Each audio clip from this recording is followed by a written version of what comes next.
Ovako ćemo. Ja nađem kupca i meni 10%. Meni je to super, ali nekako ovaj prvi dio je odličan. Ti nađeš kupca. Tad će ti 10%, uzmi jedno 5%, neka 5 meni bolje zvuči. Spasi oče naše, daj da te taj još jednom ljubi. Pa bolan, ti si nas spasio, da nije bilo tebe mi bi ušli u onaj avion. Ne smijem sine ni pomislite, da te taj još jednom cokni.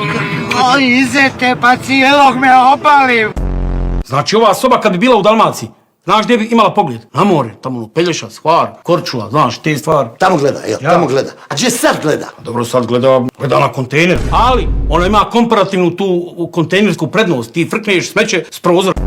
Ova je bolan vrijedila 1.000.000 maraka. Dobro. Znači, vrijednost ukradene robe oko 1.000.000 maraka. Da ja pišem cirka oko 1.000.000 maraka. Oko meći, oko moje meći, oko cirka šta hoće. Ovaj stan na prodaju ili nije?